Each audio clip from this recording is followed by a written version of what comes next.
On August 1st, 2008, climbers from around the world gathered at Camp 4 on K2, the world's second highest mountain. After weeks of waiting, the weather finally cleared. 25 mountaineers from 10 different expeditions began their push to the summit at 3 a.m. But confusion started immediately. Fixed ropes had been placed in the wrong sections, forcing climbers to waste precious hours relocating them. At 8 a.m., Serbian climber Drain Mandic unclipped from the safety rope in the bottleneck, a narrow couloir beneath hanging ice cliffs. He lost his balance and fell over 100 meters. A rescue team descended, but he was already dead. As they carried his body down, Pakistani porter Jahan Beg slipped and tumbled to his death in front of them. The delays meant most climbers reached the summit dangerously late, some as late as 8 p.m.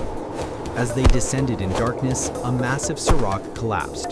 The falling ice severed all fixed ropes and swept away Norwegian climber Rolf Bae, who vanished into the void. Stranded climbers were now forced to free solo down the bottleneck in complete darkness. Some attempted it. French climber Hugues Dauberade was seen struggling near the top before he fell and disappeared.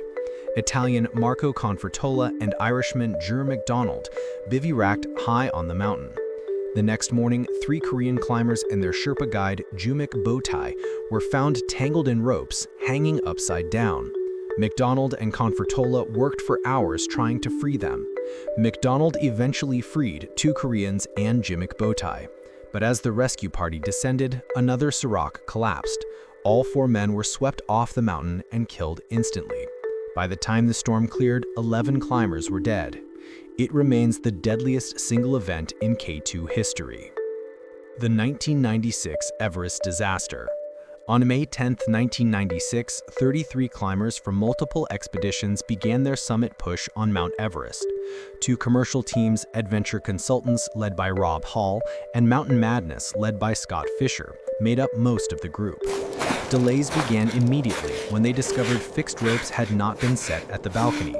Another hour was lost at the Hillary Step when ropes again weren't in place. By 2 p.m., the safe turnaround time, many climbers were still ascending. Hall and Fisher made the fateful decision to continue. Guide Anatoly Bukriev reached the summit first at 1:07 p.m. and descended alone to prepare for rescue efforts. But most clients didn't summit until after 3 p.m., with some as late as 4 p.m. Scott Fisher was visibly ill when he finally topped out at 3:45 p.m. Hall stayed high with client Doug Hansen, who had run out of oxygen. By 5 p.m., a massive blizzard hit the mountain. Several groups became lost on the South Col, wandering in whiteout conditions. They huddled together in the storm, unable to move. Near midnight, the clouds briefly cleared, revealing Camp 4 only 200 meters away. Guide Neil Beitelman and others went for help. Bukriev returned and rescued 3 climbers, but left Yasuko Namba and Beck Weathers, who appeared dead. High on the mountain, Rob Hall radioed from the south summit. Doug Hansen was dead. Guide Andy Harris had vanished, trying to reach them with oxygen. Hall spoke to his pregnant wife one final time, choosing a name for their unborn child. He froze to death during the night. Scott Fisher died on the balcony too weak to descend. Yasuko Namba died on the South Col. Remarkably, Beck Weathers regained consciousness and walked to camp on his own. He survived, but lost his hands, nose, and parts of both arms to frostbite. 8 climbers died over those 2 days, making it the deadliest day on Everest at the time. The 1936 Eiger North Face tragedy. On July 18, 1936, 4 climbers began their attempt on the Eiger's notorious North Face in Switzerland. Germans Andreas Hinterstoisser and Toni Kurz paired with Austrians Willi Ungerer and Eddie Rayner. They climbed quickly, making good progress on the first day. On the second day, conditions deteriorated. Clouds enveloped the face and rockfall intensified. A falling stone struck Ungerer just below the shoulder blade, seriously injuring him. The team tried to continue, but Ungerer's condition worsened. They had no choice but to retreat. During the descent, they reached the Hinterstoisser Traverse, a difficult section Hinterstoisser had crossed using a tension traverse technique on the way up. But that technique couldn't be used descending. The rock was now covered in ice. Hinterstoicer tried for hours to cross, but couldn't. Exhausted and trapped by weather, the team decided to rappel straight down the vertical wall. As they descended, an avalanche roared down the mountain. The snow and ice swept Hinterstoicer, who had unclipped, off the face. He was killed instantly. The rope connecting the other three snapped tight. Angerer smashed into the rock face and died. Rainer was strangled by the rope around his chest. Only Tony Kurz survived, hanging from the rope with his 3 dead companions. Swiss guides attempted a rescue from the railway tunnel inside the mountain. They reached shouting distance. Kurz explained what happened, his voice weak. He had spent the entire night hanging there. One hand was completely frozen. By morning, the guides returned. They couldn't reach Kurz due to an overhang, but managed to get him rope by tying 2 sections together. Kurz cut loose Angerer's body below him and tried to rappel, but the knot joining the 2 ropes jammed in his carabiner. He couldn't get it through. The guides were just meters below him, so close they could almost touch his crampons with an ice axe. Exhausted, frozen, and defeated, Kurz uttered his final words, "Ich kann nicht mehr." I can't go on anymore. Then he died, still hanging from the rope. The 1934 Nanga Parbat Expedition. In 1934, German climber Willy Merkel led a heavily funded expedition to Nanga Parbat, Pakistan's Killer Mountain, with full Nazi government backing. Early in the climb, team member Alfred Drexel died, likely from high-altitude pulmonary edema. On July 6th, climbers Peter Oschenbrenner and Erwin Schneider reached 7,895 meters before deteriorating weather forced them down. The next day, July 7th, 16 climbers and Sherpas were trapped at 7,480 meters by a ferocious storm. They were pinned down in the death zone with inadequate shelter. The desperate retreat began. For 7 days, the team battled through blizzard conditions, altitude sickness, and exhaustion. Ulrich Wieland was the first to succumb, collapsing from altitude sickness and exposure.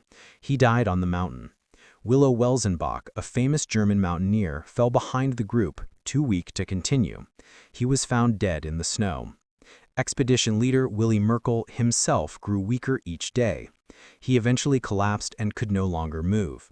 His body was later found frozen on the mountainside. 6 Sherpa porters also perished during the descent, dying from exhaustion, frostbite, and altitude sickness. The survivors suffered severe frostbite, losing fingers and toes. Eng Chesring was the last man to reach safety, having spent 7 full days fighting through the storm. He emerged from the mountain barely alive. Of the 16 people trapped in that storm, 9 died, including 3 of Germany's most celebrated climbers and 6 loyal Sherpa. At the time, it was the deadliest mountaineering disaster in history. The tragedy was later described as having no parallel in climbing annals for sheer protracted agony. The 1996 Everest Rob Hall's final radio call. Rob Hall spent the night of May 10th alone at 8,749 meters on the south summit of Everest. His client Doug Hansen was dead. Guide Andy Harris had vanished. His oxygen mask was frozen. His hands and feet were severely frostbitten. At 4:43 a.m. on May 11th, he radioed to base camp to confirm he had survived the night. By 9 a.m., he had cleared his oxygen mask but couldn't move. The frostbite had destroyed his ability to use the fixed ropes. Later that afternoon, base camp patched through a call to his pregnant wife, Jan Arnold, in New Zealand. During their final conversation, Hall and his wife chose a name for their unborn daughter. His voice was calm but weak. He reassured her that he was reasonably comfortable. He said, "Sleep well, my sweetheart. Please don't worry too much." Those were his last words to her. Shortly after the call ended, Rob Hall froze to death in his sleep. His body was found 2 weeks later by climber Ed Vistos and left on the mountain at his wife's request. She said that she thought he was where he'd liked to have stayed. The K2 bottleneck, trapped and tangled. On August 2, 2008, Dutch climber Wilco Arwijn descended through the chaos on K2. He had survived a night in the death zone without shelter. His vision was failing, and he feared he was going snowblind. As he moved through the avalanche debris, he came across 3 Korean climbers and Sherpa Jumik Botai. They were tangled in a mess of ropes, hanging at awkward angles, Some were upside down, bloodied but still alive. It was unclear if they had fallen or been caught in a Sirach collapse. Wilco gave Jumic Botai his spare gloves, but was too weak to help further. He continued down, hoping rescue would arrive. Italian Marco Confortola and Irishman Ger MacDonald reached the trapped men later that morning. They worked desperately for hours, trying to cut them free. MacDonald eventually succeeded in freeing 2 Koreans and Jumic Botai. But Confortola, exhausted, descended ahead of them. Minutes later, MacDonald and the freed climbers were spotted descending by Sherpa Big Pasong Botai, who was climbing up to help. But then another Sirach collapsed. The ice and snow swept all 4 men off the mountain in seconds. They fell thousands of feet to their deaths. When the avalanche debris settled, the bodies were gone.